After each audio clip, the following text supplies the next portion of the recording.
Hello, this is Little Green Ghouls, and welcome back to Goosebumps Revisited, Series 2000. This week, I'm excited to visit Return to Ghost Camp. This book was a sequel I didn't even know existed, because it's a sequel in name only. This story has no relation to the original Ghost Camp, other than some similar plot points done in a less compelling way.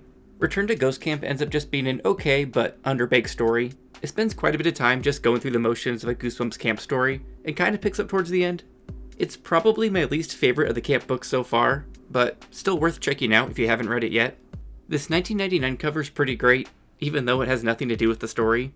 The French version sticks a bit closer to the book with some weird fox creature, but this US cover is just like, screw it. The book's called Return to Ghost Camp, so here's an actual creepy looking ghost. It does do a nice job of making me actually want to read the story though. Our front tag says, "Another summer, another spirit," which isn't a play on anything I know of, and actually does a nice job of sidestepping the fact that this book is an entirely different camp full of ghosts with their own lore. But let's check out the back of this book. A big yellow bus roared to a stop in front of our house. The bus doors opened. "Going to Camp Full Moon?" the driver snarled. I raised my eyes to his face and screamed. His face was red and swollen and covered with fleas. Angry dark blotches swelled on his forehead. Raw, fresh flea bites, dripping with yellow gunk. Okay, let's start this summary. The book opens with an introduction to Dustin, who is being sent off to camp for a month against his will, much to the delight of his younger brother Logan. Dustin is shy, unathletic, and hates bugs, so he thinks camp will be an all-around terrible time. Logan is excited about camp, but won't be joining his brother for another 2 weeks, since Dustin got the last 4-week slot available. I would just switch the kids around if that were the case, but that would make too much sense for a Goosebumps parent. After some more complaining from Dustin, it's then the next morning and he's boarding the bus to Camp Full Moon. I'm wondering what terrible bus experience Stein has in store for these kids. It's not a Goosebumps camp story without some bus drama. I don't have to wait long though, because the bus driver is made of nightmares. His face was red and swollen and covered with fleas.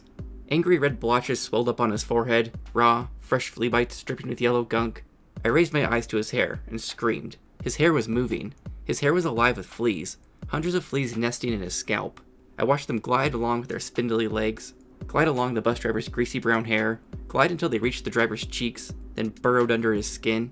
I watched in horror as a flea leapt onto his nose, started to gnaw at it, dug in deeper and deeper until a thin stream of blood trickled out. Before I could move, the driver jumped down from his seat. He reached out for me with his black gloved hands. No, not gloves. His hands were covered with black fleas. Then he reached out for me, grabbed my arm tightly with his flea-covered fingers. "Let go of me," I screamed. This is all just a little too gory to be real though, and it's only a dream. Dustin's mom shakes him awake and rolls her eyes when she hears about yet another nightmare, because we're learning Dustin is a bit of a drama queen. His mom suggests that he use this opportunity at camp to improve his personality and to try to become a little braver. That's some harsh advice from old mommy dearest. Dustin is now getting on the bus to Camp Full Moon for real this time, where he sits with a boy named Ari, who will most likely be a central character because that's how these camp books work.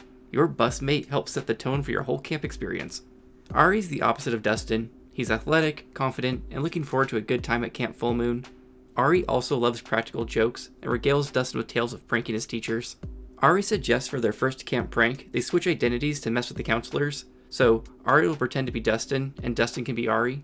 Dustin thinks this is a great opportunity to try out a new persona, so he agrees to the swap. This includes swapping entire wardrobes because their moms have lovingly labeled all their clothes. The kids finally reach Camp Full Moon, and we meet Uncle Lou, the camp director. He's a big, loud man, kind of like Uncle Al from Welcome to Camp Nightmare. The kids are sorted into full mooners and new mooners, which is clever, and sent to tour this camp. The kids are then placed into their cabins, and Ari gets sent to the Cherokee cabin, which is described as being half dilapidated, while Dustin gets placed in the Apache cabin, which is the nicest cabin, so Dustin is feeling somewhat guilty about trading places with Ari. Dustin meets his new bunkmates, Noah, Ben, and Jason, who are all described as being mega jocks, and are all extremely excited to have him in their cabin to a confusing degree. Dustin is still pretending to be Ari, so he wants to know why these kids are all so damn excited about having Ari in their cabin. Dustin learns the Apache cabin doesn't have a counselor, another reason it's the best cabin, while poor Ari over in the Cherokee cabin will be dealing with mosquitoes, bedbugs, and being micromanaged by a camp counselor.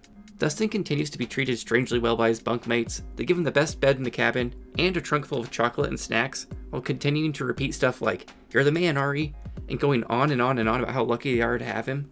Dustin finally asks why are they so excited to have him in particular, and the room gets awkwardly silent. Noah then finally says, "You know why you're here, right? You know what you have to do." For the sake of suspense, Dustin doesn't go, "No, I don't know, tell me."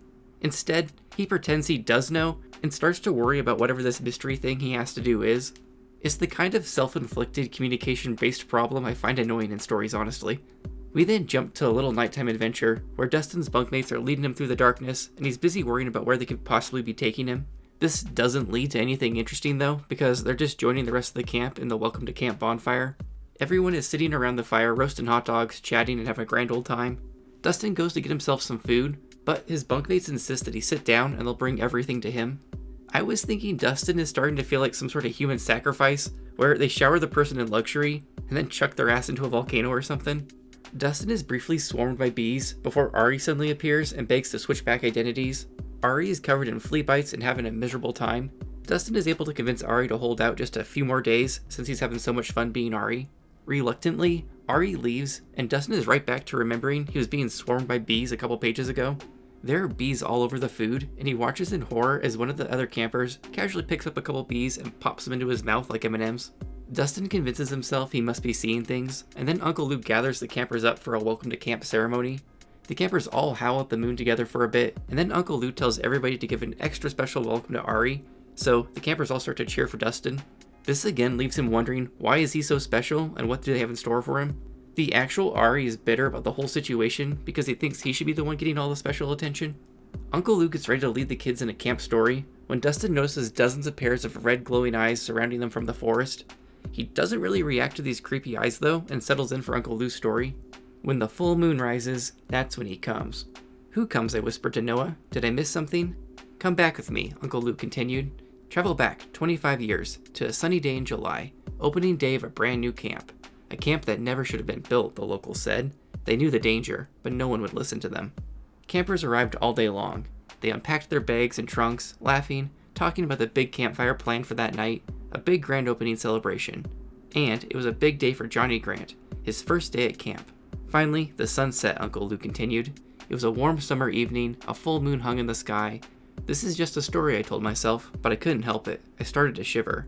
A campfire burned, Uncle Lou went on.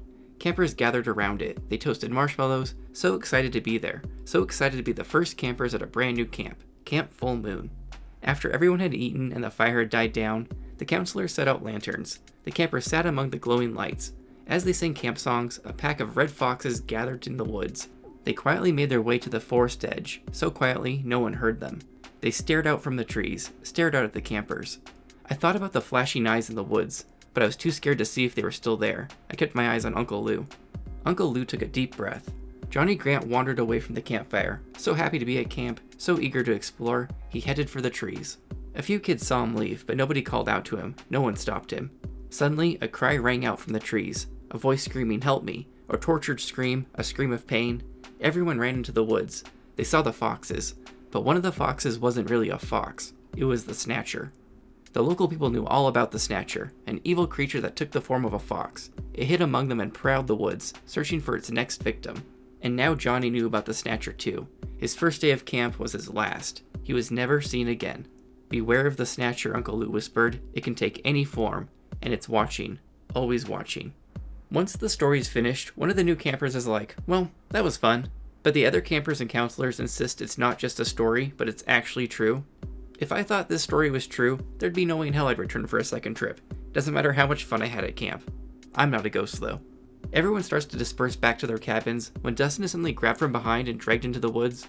This just ends up being his bunkmates who wanted to talk to him more about the Snatcher one-on-one. Dustin just laughs it off and says it's just a story, right? But that's not what these boys wanted to hear. They insist the Snatcher is real and want to know if Dustin is ready to do what he promised to do. All of this would make a lot more sense if Dustin would just directly ask what the hell they're talking about. Instead, Dustin panics as the boys move in closer and takes off running blindly through the woods. He spends some paragraphs running through swarms of bugs, panicking, until he comes face to face with a fox with red glowing eyes. I stumbled back. I kept my eyes on the fox, the Snatcher. The words floated into my mind. Just a silly story, I told myself. Just a silly camp story. Another pair of glowing eyes moved among the trees. Then another. All around me, the woods shimmered in red light. The eerie light grew brighter and brighter as the foxes closed in. My chest tightened. I stared into a pair of bright eyes, brighter than all the rest, red hot, intense as laser light. Are those the eyes of the Snatcher? Another pair of eyes loomed close by. Or are those? My heart raced, my clothes were drenched with sweat. There were red glowing eyes everywhere I turned. Just a story, I repeated. Just a story. I spun away and tried to run, but I froze, the sound of an angry snarl, and I cried out in horror as a fox leapt into the air, raised its paws, opened its jaws in an ugly howl, and slashed its claws across my chest. I heard a loud rip as sharp claws tore through my t-shirt. Help me, I choked out. The snarling fox fell back, jumped up quickly, and prepared to attack again. Behind him, I saw other foxes, evil eyes glowing, moving towards me. Heads lowered, they uttered a low, menacing growl as they loped silently across the ground. Help me, I cried out. Someone help me. But my shouts were smothered in the angry snarls. The fox leapt again, its claws raked at my t-shirt. The force of its body sent me sprawling onto my back. The other foxes attacked. They jumped at me, snapping their jaws, clawing wildly. I screamed again, twisted my body, frantically trying to squirm away. Ari, hold on. I recognized Noah's voice. I saw him bursting through the trees, swinging at a thick branch. He swung at the foxes, shouted at them, kicked them. Still snarling, the foxes scurried into the woods.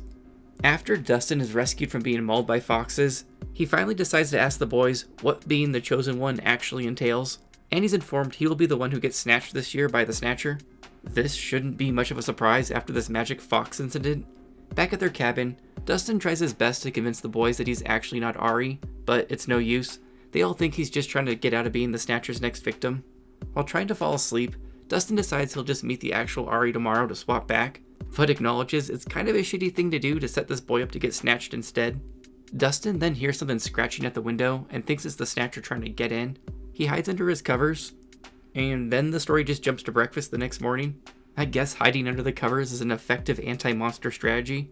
Dustin has breakfast with Ari, and to his surprise, Ari doesn't want to swap back identities. Dustin concludes he must have heard that he was supposed to be the actual victim this year, and that's why he doesn't want to switch back. Everyone heads out for some kayaking on the river, and Dustin decides now is the time to confess to Uncle Lou about the identity swap they pulled.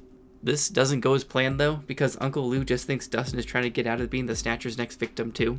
Dustin and Ari then end up paired together for this little kayak adventure. It's kind of awkward because Dustin keeps trying to get Ari to tell everybody the truth, but Ari's like, fuck that, I'm not getting snatched. They all paddle down the river, and Dustin tries to force himself to have a good time, even though he's still a human sacrifice. He thinks he hears whispering from the forest, and then hears a sudden shrill scream followed by some gurgling noises.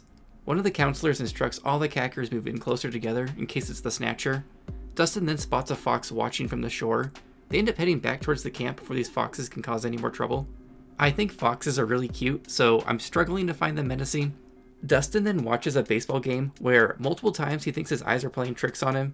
He watches as the baseball appears to fly through a kid, and as the catcher gets whacked full speed in the head with a baseball bat and doesn't react. I feel like we've seen these ghostly scenes before in another camp book. But Dustin decides to go take a nap because he thinks he's just imagining crazy shit. Dustin then reaches the point all characters do in these camp stories, where he decides to call home and ask his parents to come get him. How does Stein stop him from doing this? Campers aren't allowed to use the phone, and that's that. Not really though. Dustin spends a few pages creeping around in the dark trying to get to the payphone. When he finally reaches it, he calls his mom. But before he can say anything, Ari disconnects his call. Dustin is like, what the hell? But Ari just isn't going to let Dustin leave camp and make him the one who gets snatched instead. Ari then doubles down on this and rips the phone right off the wall to make sure Dustin can't come back to it later. This all culminates in Dustin and Ari having a full-on wrestling match as Dustin demands Ari tell everybody the truth about who he really is. Dustin also informs Ari that his little brother Logan will be there soon and will let everybody know the truth. It probably would have been best to keep that to himself for now, because now Ari will have time to plan a counterattack. Eventually, a counselor separates the two boys and tells Dustin to quit trying to get out of being the Snatcher's next victim and to save his strength. He's gonna need it. The next night, the campers all gather for a campfire meeting, even though a storm is closing in fast. We get a brief aside where the kids are having a competition to see who can stuff the most marshmallows in their mouth. This results in some poor kid spewing marshmallows all over another kid, so Stein was able to squeeze some vomit in. Stein then decides to recycle some fire scares and has these kids roasting marshmallows in the fire with their bare hands. One kid even puts a marshmallow between his teeth and puts his head into the fire. This is all too much for Dustin to handle, and he flees into the woods rather than running to his cabin for safety. The storm starts to pick up, but Dustin just keeps running full speed blindly through the forest until he crashes into some mystery girl. We learn her name is Laura and she's from the girls' camp on the other side of the river. This surprises Dustin because he was told specifically that there were no other camps around, but she just says this is to stop the boys from sneaking over and causing trouble. Laura then reveals she already knows his name is Ari, which briefly freaks him out because he thinks that means everybody knows he's the sacrifice, until she clarifies she just overheard the other boys talking to him on the kayak ride from earlier. Let's be real, she was probably that fox he saw watching. Laura then shares how much she hates everything about camp and has been coming out to the woods to get some alone time and to plan an escape. When Dustin shares how much he also hates camp, she's super excited and suggests they both cross the river together so they can reach a nearby highway. Laura also mentioned how she fears the Snatcher, which makes Dustin think it could actually be real if other camps know about it too. Dustin is ready to go until he remembers Logan is supposed to show up the next day and he doesn't want to ditch his little brother. They agree to meet up the next night instead so Dustin can bring Logan with him, and then both kids head back to their camps. While heading back to camp, Dustin encounters another fox creeping on him from a distance. He chalks a rock at it, which causes the fox to hiss and slink away. He reaches his cabin eventually and falls asleep without further event. The next morning, Dustin oversleeps, allowing for Ari to reach Logan first, so now Logan is insisting Dustin is Ari too. Gee, who saw that coming? FYI, that took a whole chapter to unfold. Dustin wanders over to the water and is still trying to figure out why Logan pretended to not know him, because I guess we're not supposed to think it's obvious that Ari got to Logan first. While watching the water, he notices a group of kids have gone under the water for a very long time, much longer than anybody can reasonably hold their breath, so he freaks out and calls for help. No one comes to save the drowning kids, and soon the children all resurface like they weren't just under the water for 5 minutes straight. I keep thinking all these kids can't be ghosts because that would just be too obvious given the title of the book and the other ghost camp story, but it might just be a lesser rehashing with some human sacrifice mixed in. Eventually, Dustin is able to get Logan one-on-one and demands to know why he's pretending to not know him. Logan reveals that Ari threatened to hurt him if he didn't play along with the swap. Dustin tells Logan he has a plan for them to escape tonight, but Logan refuses to go since he just got there and doesn't know about the Snatcher and all the weird ghosty shit that's happening.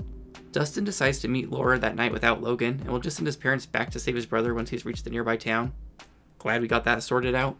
We then have another scene where Dustin gets to see some ghostly antics. This time, a group of kids are playing in the archery range, and they're using one of the other campers as a target, meaning one of these kids is just walking around with arrows in his chest and one stuck in the middle of his forehead. This inspires Dustin to leave early and he races for the woods to wait for Laura. He stays out there until dark.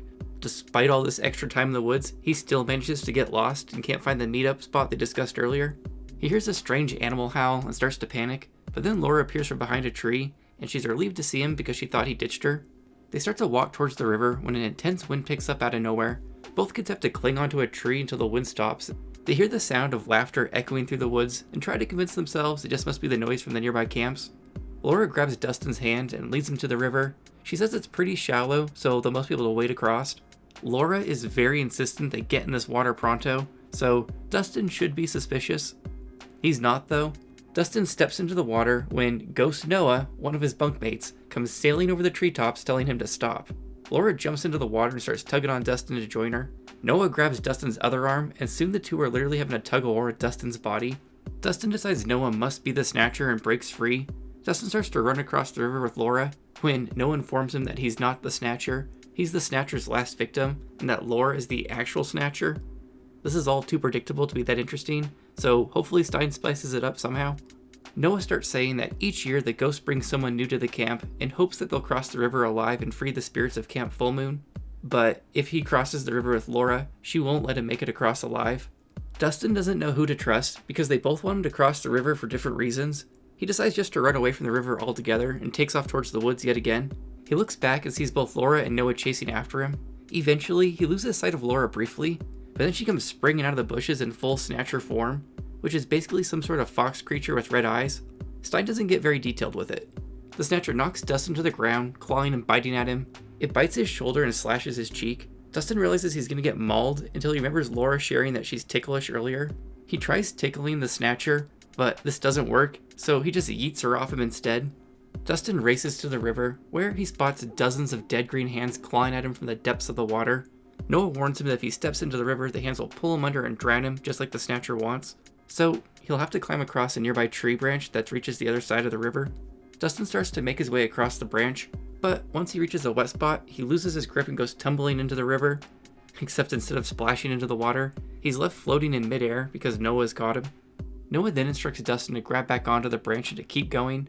Dustin continues along the branch and then spots the Snatcher. It climbs up the tree and starts making its way towards Dustin.